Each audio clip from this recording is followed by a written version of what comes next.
Olá você, telespectadora. Olá você, telespectador da TV Cultura Litoral. A partir de agora você acompanha a edição desta terça-feira do Opinião 2.0. Participa o comentarista Roberto Mohamed, advogado do time do Opinião 2.0. E nós temos como convidada hoje a jornalista Solange Freitas, subsecretária de Assuntos Metropolitanos do Estado. Mohamed, o que você sempre quis perguntar para Solange? Boa tarde. Tinha tanta coisa, não dá nem pra fazer na Começando, Paulo, o programa. A primeira pergunta que eu fazia para ela, ela já sabia qual era a que vinha naquela época, mas agora já não vale mais a pena fazer, porque muita gente não tem fogão em casa. Ô Solange, eu vou começar, não com uma pergunta que gostaria de fazer, mas com uma pergunta que é absolutamente necessária. Você veio de uma disputa eleitoral que foi, além de renhida, foi extremamente violenta e que trouxe, principalmente na reta final do primeiro turno e no segundo turno, aquilo que a gente mais abomina na política, né? Houve um debate entre você e o Caio Amado, tirando aquela sujeirada toda do primeiro turno, o debate de vocês no segundo turno, que foi pela Band Litoral, era um debate, parecia que um debate pessoal, uma coisa para ver quem ia ser o líder da classe, porque foram muito poucas propostas e não dá para dizer quem agia e quem reagia. O Caio se fixando no fato de que você era ligado ao Dória e de que você não morava em São Vicente. Você que ele era um cara que, como acabou se concretizando, ia montar uma equipe com gente de fora de São Vicente, e a gente viu que foi mais ou menos isso que aconteceu, e que ele não trabalhava em São Vicente, não vivia a realidade da cidade. Só que isso era o de menos, o que importava eram as propostas. Hoje, um ano distante daquele momento, da campanha eleitoral, que foi sua primeira campanha, e o Caio também pode ser considerado um nome novo na política, porque ele tinha participado de uma eleição só.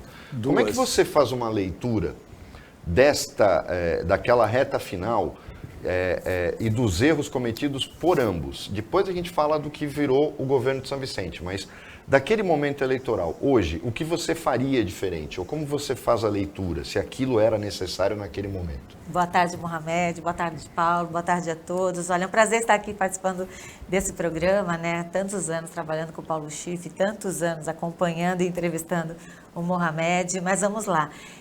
O interessante da campanha é assim, hoje eu tenho saudades da campanha, apesar de tudo que eu passei, né, que foi uma campanha, como você falou, Mohamed, muito violenta, né, e assim, era a minha primeira campanha, tinha acabado de chegar no cenário político, porque a gente, quando está do lado de fora, Paulo, quem é jornalista e nunca esteve inserido no meio político, e era o meu caso, a gente sabe como as coisas funcionam, ou pensam que sabe, porque quando você está dentro, você vê que é muito pior. Então, eu acho que como jornalista que eu já era combativa, eu deveria ter sido ainda mais combativa, Paulo, porque hoje eu vejo realmente lá dentro como tem muita coisa errada e da forma como eles agem.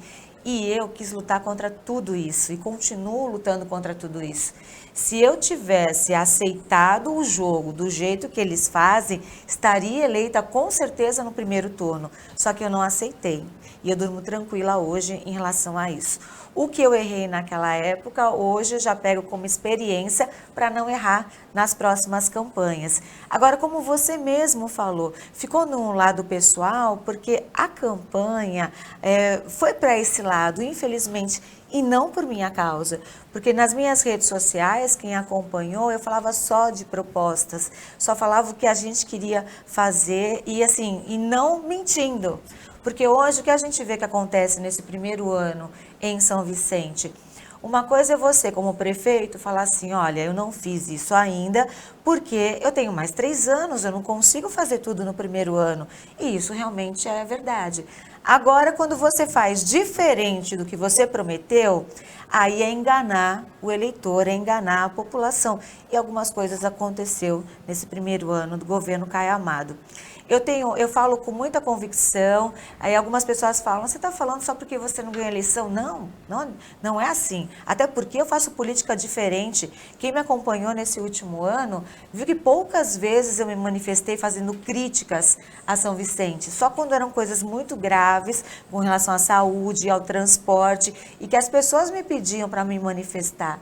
E ajudei também muito São Vicente nos bastidores, na função que eu exerço hoje como subsecretária de Assuntos Metropolitanos do Estado. Hoje, muita gente fala assim para mim, poxa, Solange, eu votei no Caio, mas me arrependi, por causa das promessas que foram feitas e cumpridas ao contrário. Então, é isso que eu não aceito num gestor, seja ele o prefeito de São Vicente ou qualquer um outro, né?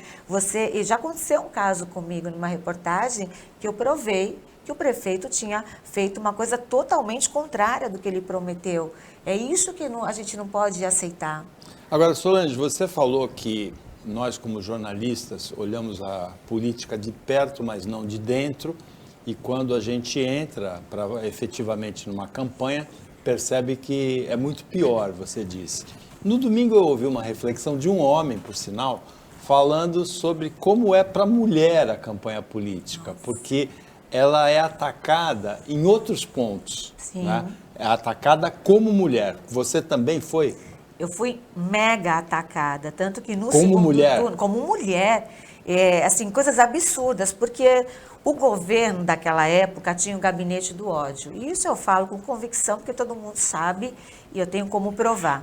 O gabinete do ódio, ele agia, eles pagavam uma miséria para essas pessoas me atacarem todos os dias nas redes sociais, mandar mensagem de WhatsApp com montagens, muitas montagens. Eu tenho essas montagens, entrei com processos quando a pessoa dava a cara e ganhei todos os processos. Mas eram montagens muito horríveis, me atacando como mulher. Foi impressionante. No segundo turno, foi feita uma pesquisa, eu estou entre as 10 mulheres mais atacadas nas redes sociais, entre as candidatas a prefeita do Brasil todo no segundo turno. Foi nojento o que eles fizeram, um absurdo. E essa campanha não foi só ataque psicológico para eu desistir do processo eleitoral, foi ataque físico, que foi o meu atentado, e depois uma tentativa de me incriminar do meu próprio atentado.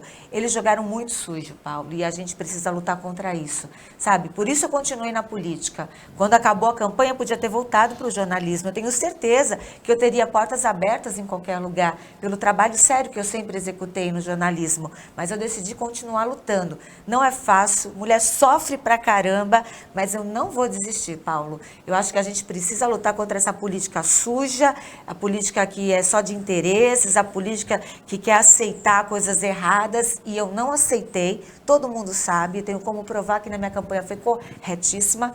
Tanto é que eu disputei uma eleição para prefeito com um partido só. Quem que faz isso, Mohamed? Há muitos conchavos. Só que os conchavos que me ofereceram eram absurdos. Eu não aceitei. Lutei até contra o meu partido. E acho que, assim, não fui eleita, mas hoje eu durmo tranquila. E quero continuar fazendo política dessa maneira. Solange, você está hoje numa posição que já foi ocupada, se não me engano, pelo Edmur. Sim. E que sempre foi ocupada por homens e por pessoas que tinham até alguma ligação com a Baixada, por uma questão de coincidência, mas que tem muita visibilidade. Mas a gente vê, por exemplo, que no caso do Edmur, ele, se não me engano, ocupou 2 vezes e também teve uma passagem pela GEM, não rendeu uma boa posição eleitoral para que ele fosse candidato, porque o Edmur nunca mais se elegeu para absolutamente nada. E os seus antecessores, não só na Secretaria Adjunta, como na Secretaria, não se traduziu essa visibilidade estadual em relação a uma chance eleitoral forte. Ou seja, o seu núcleo eleitoral está na Baixada Santista. Não adianta sonhar em ter voto no estado inteiro, porque você tem alcance no estado inteiro. Sim. Então aí eu te pergunto, você acha que ainda há chance para esta eleição agora? Eu acho muito difícil que haja uma mudança, mas você acha que, pelo que você ouve, pelas posições do próprio partido, que a gente vai acabar caminhando para o voto distrital, onde certamente o seu futuro político seria completamente outro, sem essa proporcionalidade de partidos em que você vota na Solange para eleger o Chico de Souza, porque ele é um dos caras que próceres do partido que você está, e você acabou dando os votos porque ele precisava. Você acha que a gente tem uma perspectiva de mudança? Ou tudo que você sente desde que você deixou de ser jornalista e entrou na política é de que a gente vai continuar com esse modelo que acaba elegendo sempre gente que não presta? Infelizmente, eu acho que não vai ter essa mudança. Até pela mentalidade das pessoas que querem entrar na disputa, na campanha eleitoral. Tem gente que quer se candidatar para que o nome continue em alta pensando na próxima eleição. Tem gente que quer se candidatar por outros interesses. Tem gente que quer se candidatar para barganhar cargos. Então, assim, enquanto a gente tiver esse cenário, não vai mudar, infelizmente. E assim, em vez de ter uma união para você, vamos eleger essas pessoas que realmente querem lutar pela Baixada Santista. Se tivesse essa mentalidade, a Baixada conseguiria fazer muitos deputados estaduais, muitos deputados federais, mas assim, dizer que isso vai acontecer é ilusão. Eu não me iludo mais. Depois de que eu vi como que é o cenário político, eu não me iludo mais, Mohamed. Então não adianta, a gente tem que fazer a nossa parte, lutar da forma como a gente acha que deve lutar, contra tudo e todos, porque não é fácil, você tem concorrência desleal até dentro do partido, né, que as pessoas não querem que você cresça, porque apoia uma outra pessoa, tudo é eleição. Assim, caramba, mas a minha função hoje é para fazer esse caminho entre o Estado e os municípios, as prefeituras, e hoje, e o ano passado inteiro, eu fiz diferente nessa função. Eu fiz assim, eu fui nas comunidades, eu fui nas ONGs, eu fui nas instituições para ver de que forma o Estado pode ajudar melhor essas entidades que já fazem o trabalho nas comunidades. Porque lá na comunidade, onde tive até um debate numa rádio, e eles falando, não, a economia está maravilhosa, está boa, está não sei o quê, eu falei assim, mas vocês andam nas comunidades? Vocês vão lá onde tem um pessoal que está passando fome, que não tem comida na mesa, que não tem emprego. Você vai no supermercado? Eu vou no supermercado. Todo dia eu vou, aumentou tudo. Não dá mais para comprar nada. Com R$100 não se compra nada. Assim, então, assim, a gente não pode pensar, sabe, olha, Mohamed e Paulo, uma coisa assim que eu fico muito triste, assim, não pensam lá em quem está sofrendo naquele momento. Falta muito trabalho dentro das comunidades, tanto na área da educação, da saúde, de infraestrutura, e dá para fazer muita coisa. Tem tanta ONG séria, que faz um trabalho lindo dentro das comunidades, mas não tem nenhum apoio. Se elas tivessem apoio, elas conseguiriam atingir mais pessoas e poderia dar um pouco de qualidade de vida melhor para aquelas famílias. É nisso que eu estou lutando. É minha fase hoje, e é o que eu penso em lutar, é fazer esse tipo de trabalho. Agora, o Mohamed tem razão. A reforma política seria a mãe de todas as reformas, né? Como diriam os árabes, né? A mãe de todas as reformas. Por quê? No cenário político brasileiro, tem o que ele falou, né? Você vota na Solange para eleger um candidato do mesmo partido lá de outro lugar. Sim. Que puxou o voto proporcional. Na verdade, é complicado para o eleitor entender. É muito mais simples. Em cada distrito, disputa. Sim. O que foi o mais votado é o eleito. E o segundo é o suplente, seja do partido dele ou não. Então, se aquela pessoa quiser renunciar ao mandato de deputado para se candidatar a prefeito, perdeu, vai o segundo. Coisa, por exemplo, que não acontece no Senado, né, Mohamed? Também, o suplente do primeiro tinha que ser o segundo colocado. Tinha que ser o segundo. O senador põe um suplente milionário lá que banca a campanha dele, não tem um voto, ele desiste depois de 4 anos para ser governador, para ser ministro já no primeiro dia, e o outro vai ser o senador no lugar dele. Puxando essa questão, Solange, a gente ouve o teu discurso, e eu acompanho a sua trajetória, porque é como você falou, a gente tem uma convivência enorme, e eu e o Paulo, nesse ponto, a gente sempre fala da nossa admiração por você e pela sua história. Eu não vejo... eu sei que eu vou fazer uma pergunta que você vai fugir dela, mas tá chegando a janela eleitoral, onde é permitido sair de partido, mudar de partido. Está chegando a janela do intervalo também. E aí eu te pergunto, o seu discurso, ele é muito mais um discurso com perfil de esquerda, Porque a gente fala aqui, você pega um bolsonarista, o cara fala, não, a economia está melhorando, a arrecadação de impostos demorou, porque o imbecil não é capaz de enxergar que a inflação é que fez a arrecadação aumentar, porque está vendendo menos. Mas eles não conseguem ter essa visão, porque não vão em supermercado, não visitam uma favela, fecha o vidro quando vem alguém vender bala no sinal. Quer dizer, são pessoas que vivem no mundo da lua, no mundo de Bob. O Moro é a mesma coisa, você não vai querer que um juiz tenha consciência social, o cara não vive no mundo real. Mas você está fazendo esse discurso. A gente tem, por exemplo, uma outra deputada na região que pertence a um partido de esquerda, mas é bolsonarista. Você acha que vai ter muita dança de cadeira e você está incluída nessa dança de cadeiras que a janela eleitoral vai abrir? Olha, Mohamed, na minha vida toda, eu só entrei num partido político em 2020 para disputar a Prefeitura de São Vicente.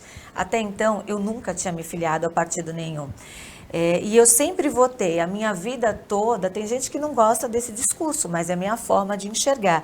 Eu sempre votei a minha vida toda em pessoas que eu acreditava que pudessem fazer um trabalho bem bacana.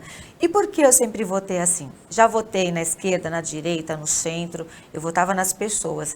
E esse troca-troca de partidos aí mostra que assim, vai ao relento, você vai disputar a eleição, você troca, numa eleição você está no partido, na outra eleição você está em outro partido, então o cenário é bem complicado, assim, a pessoa que fala assim, eu sou esquerda, eu sou direita, eu sou centro de esquerda, centro de direita, às vezes está falando uma falácia. Porque, na verdade, não é. Tirando aqueles radicais mesmos, né, aqueles que são petistas, que lutam roxo pelo PT, e os bolsonaristas que são bem, né, defendem a direita, assim, extremamente, o resto tem troca-troca, e a gente sabe disso.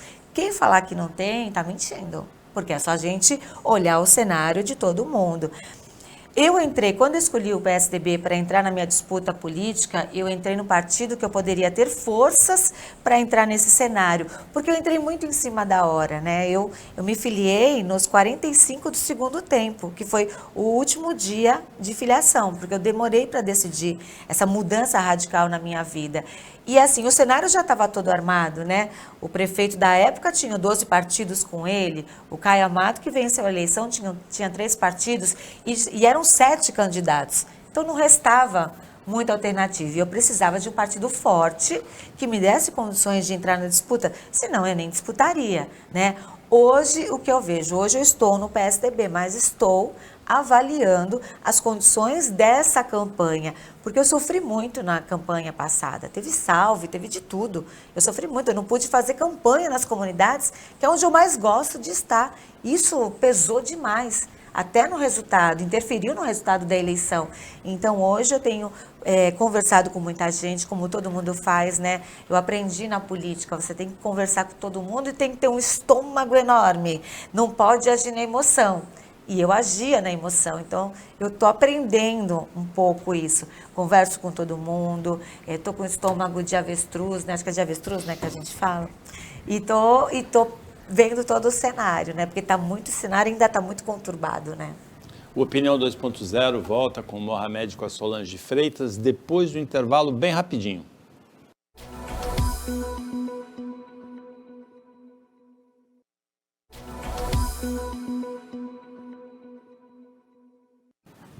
Voltando com a Opinião 2.0, nesta terça-feira nós temos a honra de receber a subsecretária de Assuntos Metropolitanos do Governo Estadual, Solange Freitas, jornalista, ex-candidata à Prefeitura de São Vicente em 2020, e temos como comentarista o advogado Roberto Mohamed. Solange, uma das questões, talvez a principal da Baixada Santista, da integração da Baixada Santista, da região, é a questão do transporte público, né? Do transporte de passageiros. As cidades têm uma vida conurbada, né? Tem uma vida integrada, mas não tem um transporte integrado. Duas questões aí são muito importantes, principalmente a ligação seca entre Santos e Guarujá, mas também uma ligação por trilho, tipo VLT, integrando o Litoral Sul e até Guarujá, a Santos, Praia Grande, São Vicente. Na quinta-feira passada, houve a realização do primeiro Fórum Metropolitano, né, de Mobilidade Urbana em Santos, foi na Associação Comercial e você participou. Você vê algum avanço aí?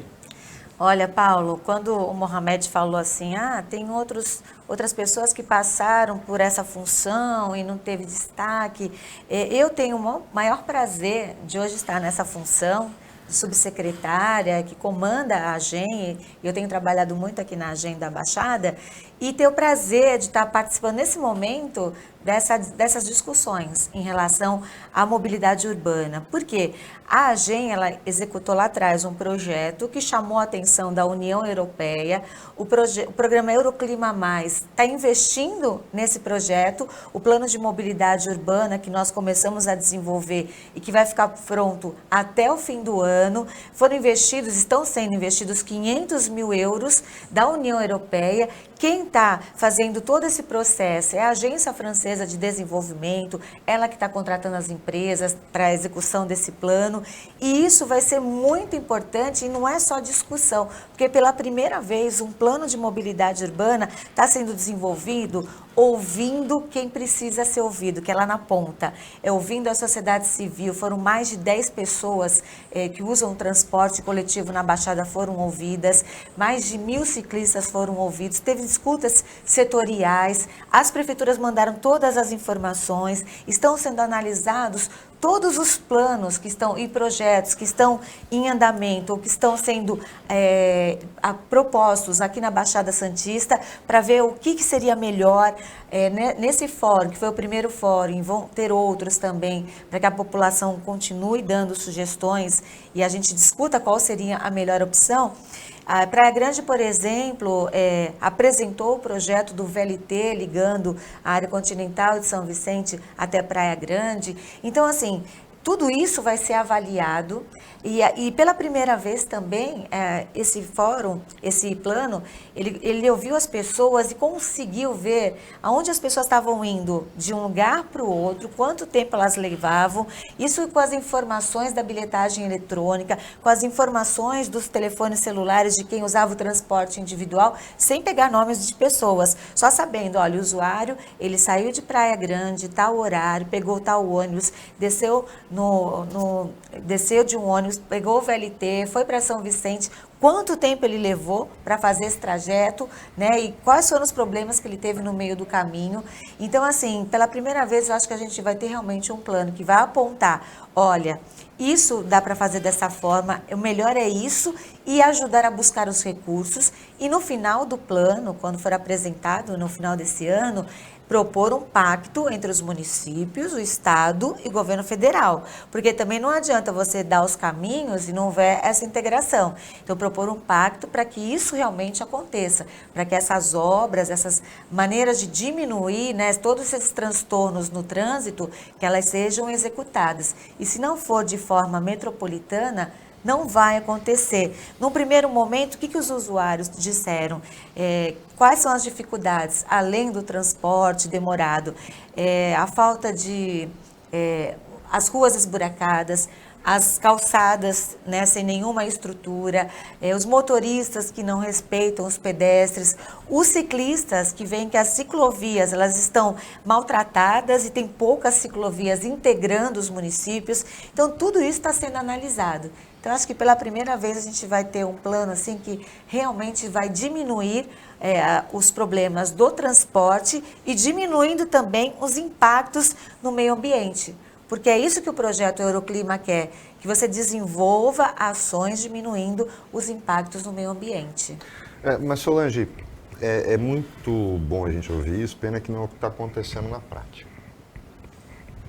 Condesb é uma figura de ficção, a gente viu isso até em relação à pandemia, né? Quando a gente teve todos os prefeitos da região cancelando o Réveillon, preocupados com tudo, e a prefeita de Praia Grande, aquela coisa que o Mourão colocou na prefeitura, libera tudo, diz que aqui pode tudo, porque ela não tem nem hospital para segurar a onda, e a maior parte das pessoas que estavam lá depois iam encher o hospital em São Paulo, no ABC, então ela fez bonito, porque é só o que ela faz. Bobagem.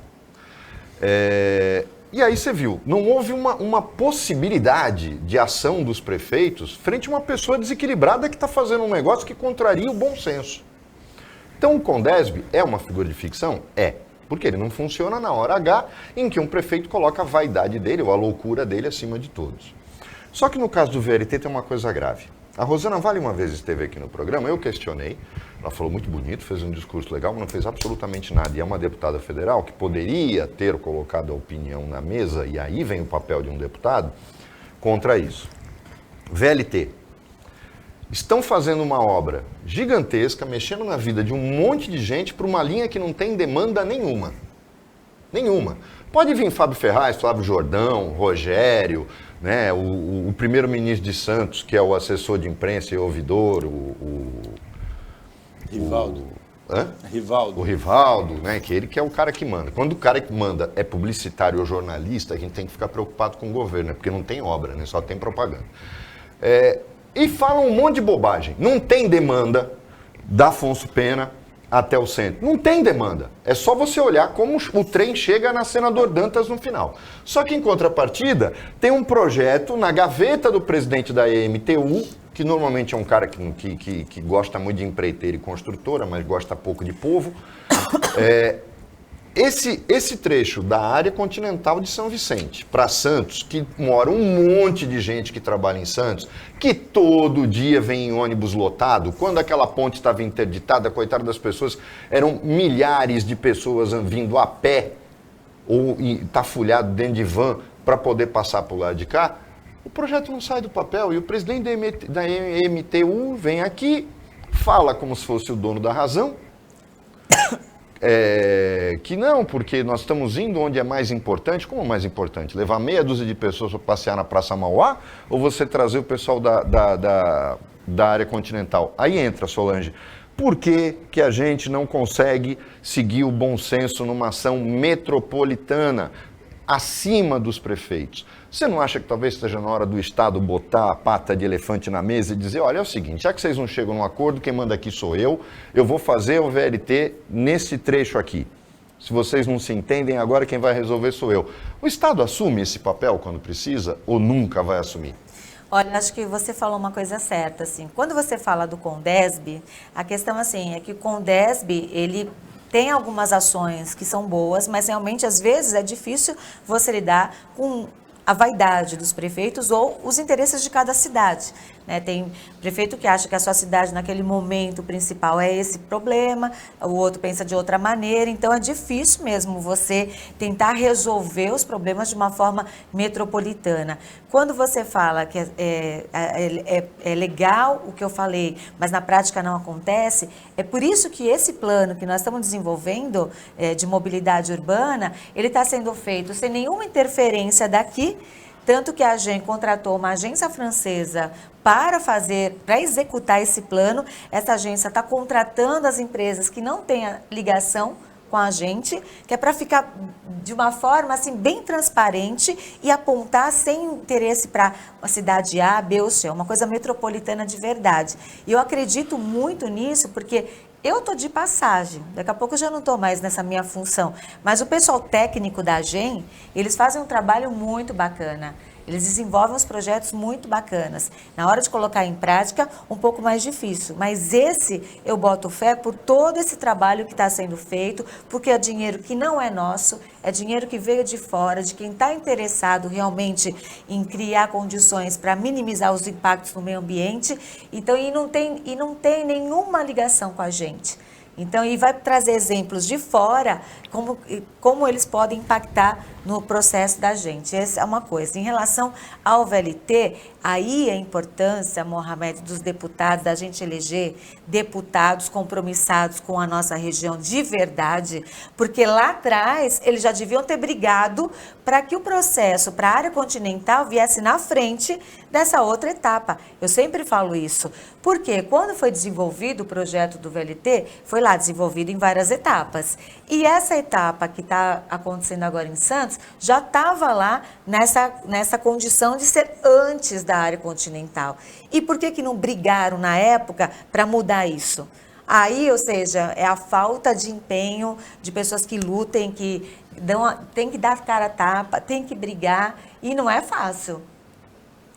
Tem que brigar de verdade, só que as pessoas não brigam. Infelizmente, fica muito discursinho, muito marketing e pouca ação. Eu briguei muito na campanha para acelerar o processo do VLT. A parte do projeto executivo a gente conseguiu acelerar, só que hoje a gente não consegue realmente executar essa obra, porque a Ponte dos Barreiros ainda está em obras e a previsão dela finalizar era de 1 ano, então nesse momento a parte prática não pode ser executada mesmo enquanto a obra não estiver concluída.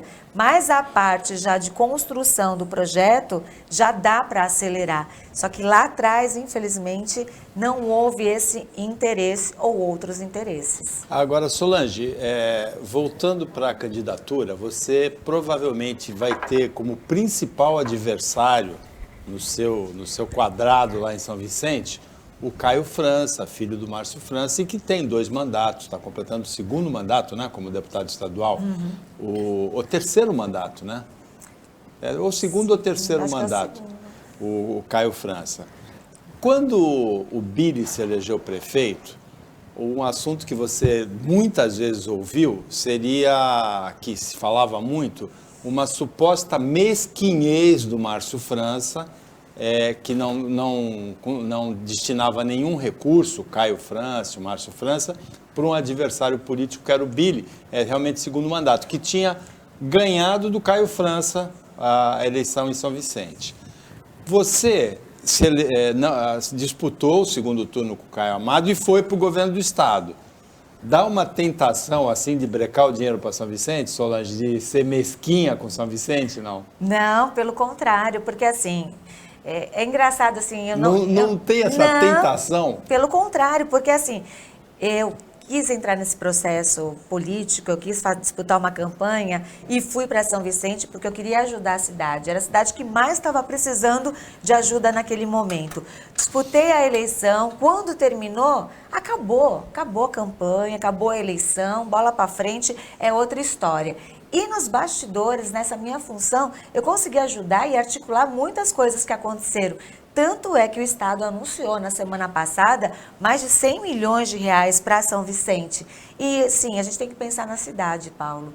Eu não venho com esse pensamento político, sabe, dos caras que querem quanto pior, melhor, de jeito nenhum. Até porque eu moro na cidade, eu acompanho os problemas de São Vicente há muitos anos. Tanto é que tinha reportagem minha que eu achei no processo eleitoral de 92 em São Vicente. Meu Deus, 92. É que eu era uma criança, tá? Eu comecei no jornalismo uma criança. E eu fiz TV matéria. Litoral? Na TV Litoral. E a matéria, na Quintino Bocaiúva, mostrava os mesmos problemas que ainda tinham em 2020. Ou seja, muito pouca coisa mudou. Então, assim, Solange, a Solange não foi mesquinha. E o Márcio França e o Caio França foram mesquinhos com São Vicente quando era o Billy? Olha, eu acompanhei muito o que aconteceu nessa época como repórter, né? E a gente via na época que o Billy dizia que o Estado não ajudava, que o Márcio França boicotava. Então, a gente ouvia os 2 lados, né? Ouviu o Billy reclamando disso e o Márcio França dizendo que não. O que a gente viu naquela época é que poucos recursos do Estado foram para São Vicente. Depois do intervalo a gente ouve o Roberto Mohamed. Isso. Será que o Márcio França foi mesquinho e o Caio França ou não? Ele vai dizer pra gente, depois do intervalo.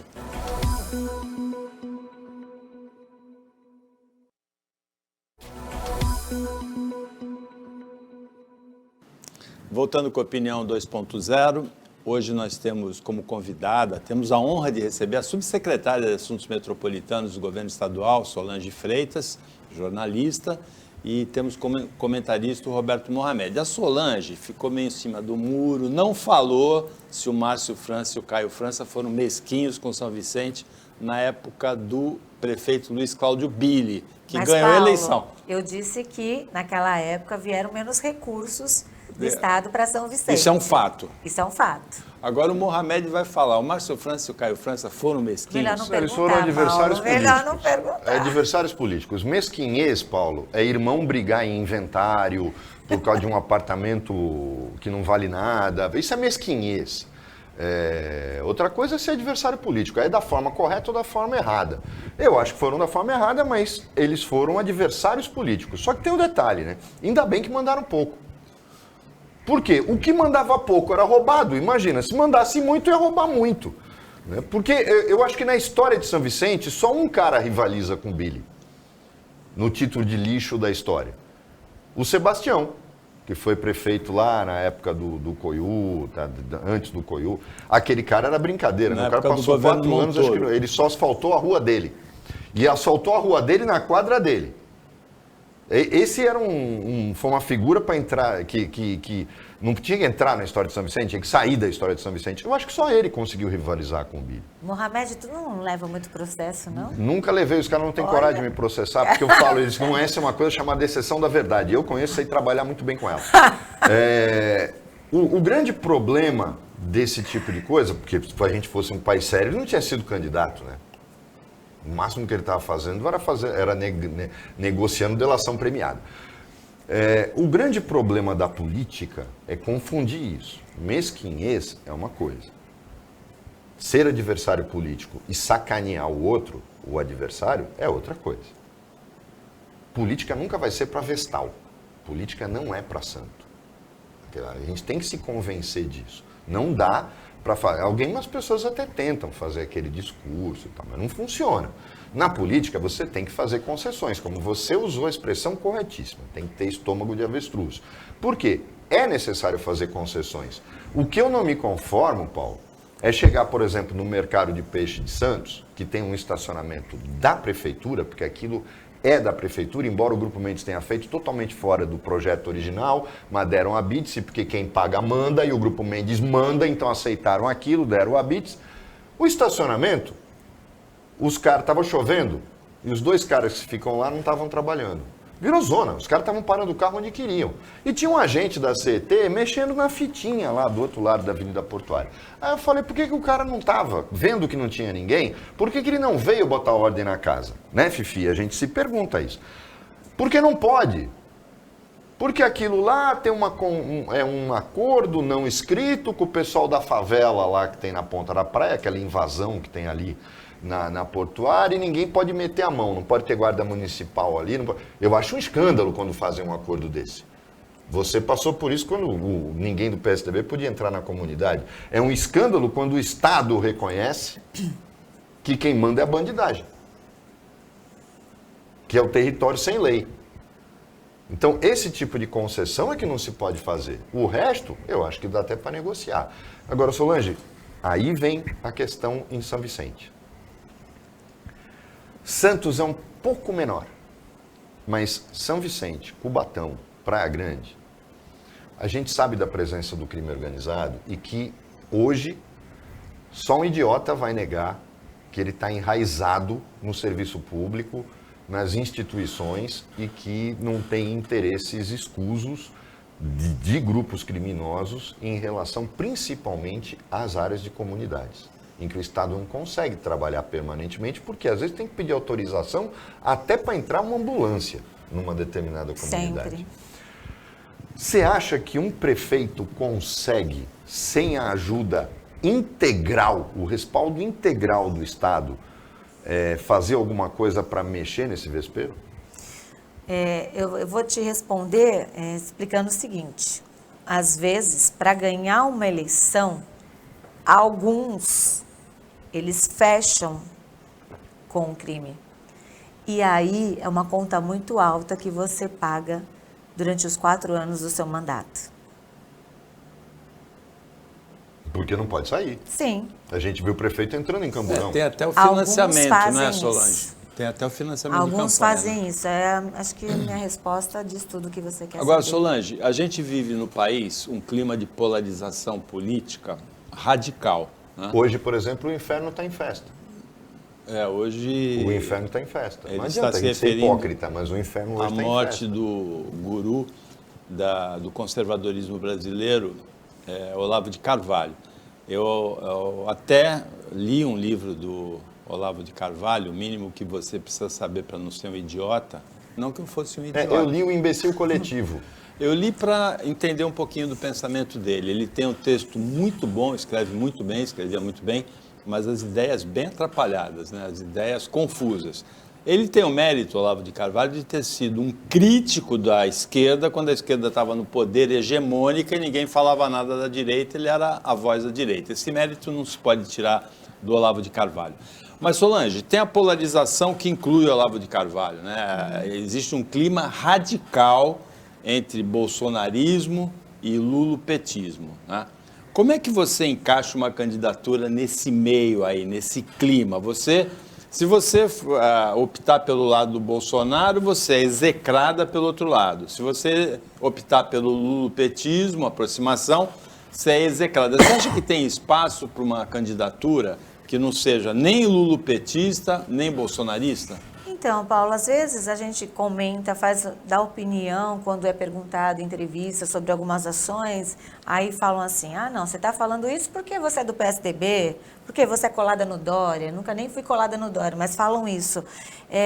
Só que assim, eu não penso dessa maneira. Tem coisas que eu acho que às vezes o Bolsonaro faz certo e outras não faz. Tem coisas que o Lula eu achava que fazia correto e não fazia. Eu critico algumas ações quando precisa criticar e elogio quando precisa elogiar. Assim, só que essa polarização, essa briga, essa disputa política atrapalha as nossas campanhas. Eu não quero ficar no meio dessa briga, eu quero fazer a minha campanha mostrando o que eu preciso. Quando eu for disputar uma eleição, eu quero fazer uma campanha mostrando o que eu quero fazer. Por que eu estou disputando essa eleição? Foi o que eu fiz para São Vicente. Eu quis mostrar por que eu estava ali como candidata a prefeita de São Vicente. E não era por partido político ou não era por causa de se eu sou esquerda ou se eu sou direita. Eu tinha essas vertentes. Eu estou lutando porque eu quero ajudar dessa maneira. Eu penso que dá para executar dessa maneira, fazer isso. Até porque, de verdade, durante o processo eleitoral, e eu dizia isso, quando queriam falar, ela não é de São Vicente. Assim, eu conhecia muito mais São Vicente do que o Caio Amado. Ele não trabalhava em São Vicente, né? Só ia para dormir, às vezes nem ia para dormir.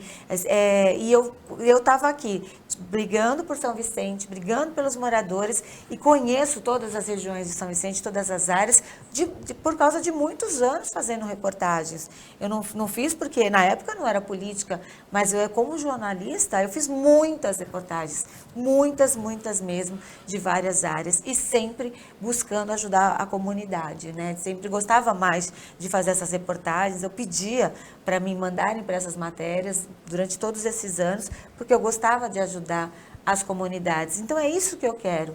E quando eu for disputar uma próxima eleição, é para mostrar, assim, hoje eu estou aqui disputando essa eleição porque eu pretendo ajudar dessa maneira, quero fazer isso, quero dar voz à comunidade, e é isso que eu penso. Mas é difícil mesmo, acho que é difícil para todo mundo, até para quem não disputa a eleição, né? Você caminhar, você dar opinião, às vezes você dá uma opinião, aí você vai ser criticado, você também pode dar uma opinião e é criticado. Alguns artistas dão a opinião e são mega criticados. É muito difícil, muito ruim essa Solange, mas então a gente deduz que você vai esperar até o último dia para tomar a decisão. Por quê? Por exemplo, eu cheguei até a brincar com ele por telefone, eu fico imaginando, se confirmando o que eu acho que vai se confirmar do Alckmin ser o vice do Lula, imaginar o Paulo Alexandre Barbosa pedindo voto para o Lula. Então vão ter coisas muito engraçadas acontecendo na eleição presidencial. Não, ele já disse que não vai. E aí, quer dizer, é o rompimento de alguém com o seu próprio padrinho em respeito à sua própria história política.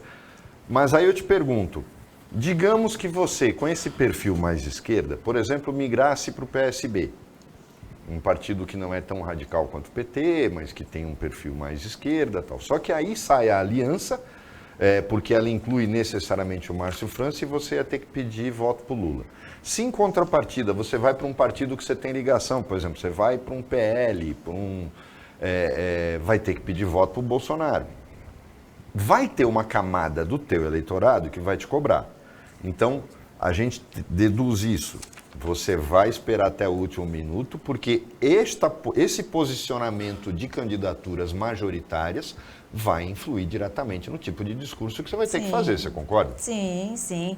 Mas assim, por exemplo, hoje eu não iria para o PL, porque eu não concordo com a forma como o Bolsonaro conduziu o combate ao coronavírus. Eu acho que isso foi o erro mais grave, na minha visão, dele como presidente. porque demorou muito para se combater, demorou muito para buscar a vacina e acho que muitas pessoas morreram no meio desse caminho, enquanto ele se discutia se trazia vacina, se não trazia. Então, assim, eu não concordo, hoje eu não estaria no PL, porque não concordo com a forma como o Bolsonaro conduziu isso. Mas também não estaria no PT? Não, também não estaria no PT. Não, porque também não gosto desse radicalismo. Então você reza olha, todo dia que nem eu para ter uma terceira via? Eu queria uma terceira via. E por quê? E eu votei no Lula para presidente na época. Só que naquela época eu imaginava que o PT vinha com um discurso totalmente diferente do que a gente via, né, das denúncias que aconteciam. E depois a gente viu que também tinha problemas com o PT também, tinha problemas, assim, eu fiquei decepcionada, né, porque achava que, assim, ia ser totalmente diferente daquilo que a gente via e não foi totalmente diferente. Então, assim, eu gostaria que tivesse uma terceira via. Agora, Mohamed, que conselho você daria para Solange para encerrar o programa? Porque para se eleger deputada, ela precisa do voto bolsonarista e precisa do voto petista também, porque eles têm, somados nas intenções de voto, praticamente 2/3 ou até um pouco mais do eleitorado, né? Olha, dá tempo de contar rapidinho uma história. Eu coordenei uma campanha, fiz parte do grupo que estava coordenando a campanha, do Esmeraldinho Tarquínio para vereador. Ele era do MDB.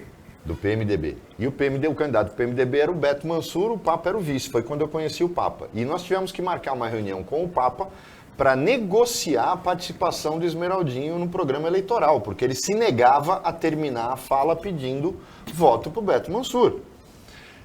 E foi um parto, né, para fazer conseguir que ele fizesse a campanha eleitoral com o logo do Beto aqui, mas ainda em silêncio, não pedia voto para ninguém. Era uma questão de posição política.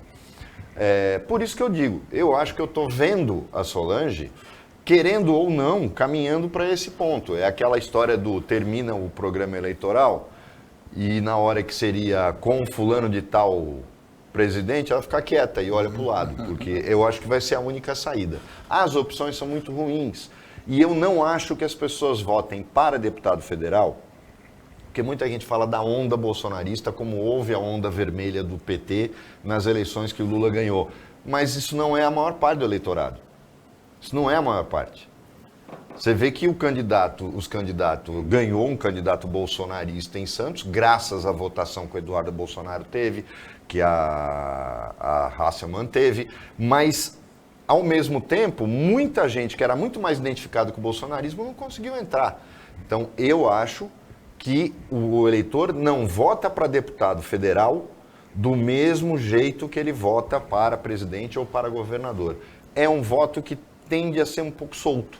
É incoerente, mas ele tem um pouco solto. Então eu acho que nesse caso, Solange, é lógico, o radicalismo você tem que fugir dele, mas não é tão preocupante assim. Basta ver que a Rosana Vale se elegeu. E ela não tem, hoje ela mostrou, ela é uma deputada bolsonarista, não tem absolutamente nada a ver com o partido onde ela está. Então, o eleitor se sentiu traído? Não, porque as pessoas votaram nela, no que ela fala, no que ela representa. E eu acho que é por aí que vai a sua candidatura e a de outras pessoas da região. Porque vai estar um embate tão polarizado do ponto de vista ideológico e o brasileiro não vota para senador, para deputado federal, deputado estadual, com voto ideológico. Então, eu acho que não vai haver problema em relação a isso. Nós vamos terminar o programa. Antes de terminar, um abraço super especial para a nossa telespectadora Helena, do bairro de Aparecida, em Santos. Helena, você quer que a gente discuta algumas questões? Cobra da Italine, para ela colocar na pauta que a gente discute. Vamos agradecer a Solange Freitas pela presença aqui, desejar a você muito boa sorte na continuidade da carreira. Agradecer ao Mohamed a participação como comentarista.